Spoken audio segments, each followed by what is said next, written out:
Hello दोस्तों, आप लोग कैसे हैं? सबकी पढ़ाई लिखाई अच्छे से चल रही है। अभी जैसे मैंने शॉर्ट वीडियो में थोड़ा सा आप लोगों को बताया कि मतलब होम मैनेजमेंट के कितने पार्ट्स हैं।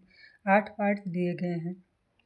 उसके बारे में हम लोग कैसे जानेंगे कौन कौन से पार्ट सबसे पहले हैं। तो सबसे पहले हमारा जो है गृह प्रबंधन है। गृह प्रबंधन में इंट्रोडक्शन दिया गया है, उसमें मूल तत्व और उसके मूल लक्ष्य एंड स्तर दिए गए हैं। फिर उसकी गृह व्यवस्था की प्रक्रिया दी गई है, गृह व्यवस्था के निर्माण की प्रक्रिया दी गई है और रहन सहन हमारा कैसे है उसके स्तर के बारे में बताया गया है। नंबर 2 पार्ट हमारा है परिवार। परिवार में उसकी अर्थ क्या है, विशेषता क्या है, उसके क्या कार्य हैं, पारिवारिक जीवन चक्र कैसे किस तरीके से चलता है, उसकी क्या अवधारणा है। ठीक, सेकंड पार्ट के बाद हमारा थर्ड पार्ट है पारिवारिक व्यवस्था या पारिवारिक संसाधन की व्यवस्था कैसे है। तो उसमें फैमिली की क्या आवश्यकता होनी चाहिए, पारिवारिक संसाधन क्या है, पारिवारिक साधन की व्यवस्था क्या है, समय व्यवस्थापन क्या है, शक्ति व्यवस्थापन क्या है और हमारे कार्य सरलीकरण क्या है, समय शक्ति बचत के उपकरण क्या है। नंबर 4 पार्ट आता है हमारा पारिवारिक बजट एवं घरेलू हिसाब किताब। अर्थात हम लोग जो परिवार में घुसे हैं तो हमारे उसके क्या बजट बनेंगे, कैसे क्या हिसाब किताब रहेगा, उसको मैनेज करने के लिए हम लोग सबसे पहले क्या करेंगे, पारिवारिक बजट में घरेलू हिसाब किताब जानेंगे। फिर हमारे परिवार की आय क्या है, उस आय के बारे में जानेंगे, क्या व्यय हो रहा है, व्यय के बारे में समझेंगे।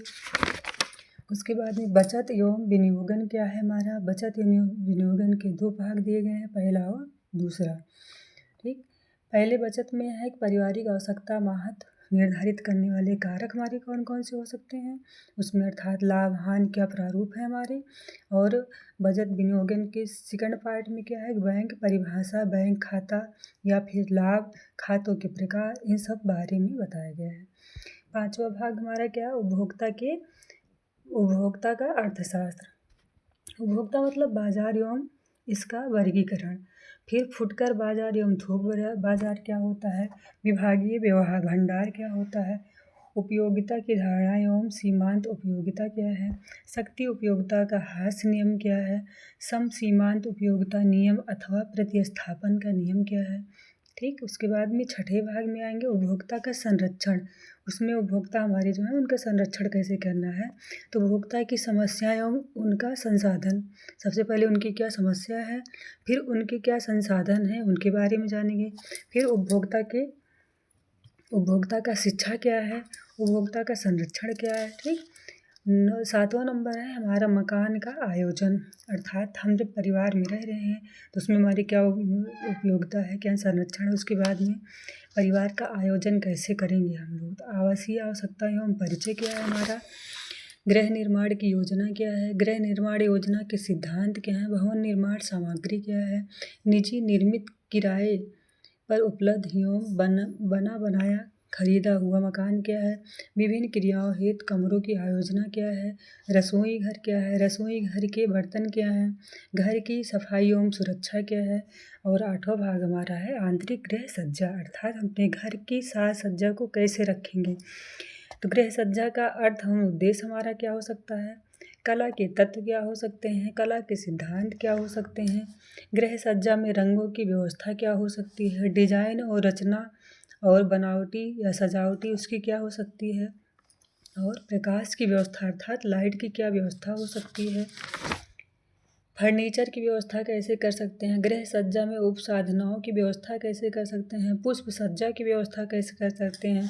अर्थात इतने ही ब्रांच हमारे इसमें हैं। होम मैनेजमेंट में 8 पार्ट दिए गए हैं। ठीक, सबसे पहला हमारा क्या है, गृह प्रबंधन। गृह प्रबंधन के बाद परिवार हो गया, परिवार का साधन व्यवस्था हो गया, परिवार का घरेलू बजट और हिसाब किताब हो गया। उसके बाद में उपभोक्ता का अर्थशास्त्र हो गया, उपभोक्ता का संरक्षण हो गया, मकान का आयोजन हो गया, उसके बाद में आंतरिक गृह सज्जा हो गई। इन्हीं सब चीज़ों के बारे में पढ़ना है। इसको हम इमेजिन करते चलें कि हमारी अपनी खुद की फैमिली में क्या है, हम लोग अपने घर को कितने अच्छे सजा कर रखे हैं, पारिवारिक बजट हमारे क्या हो सकते हैं, उसमें हम किस तरीके से संरक्षित हो सकते हैं, हम लोगों के बाज़ार की आवश्यकता कैसी है, फुटकर बाज़ार, थोक बाज़ार और उसके बाद में इन सब में हम रहन सहन कैसे करते हैं, हमारे घर की आय क्या हो सकती है, इन्हीं सारी चीज़ों में हम लोग अपने आप क्या करेंगे, व्यवस्थित करेंगे, इन्हीं के बारे में चर्चा करेंगे। Thank you guys. आप लोग देखते रहना और समझते रहना, पढ़ाई करते रहना।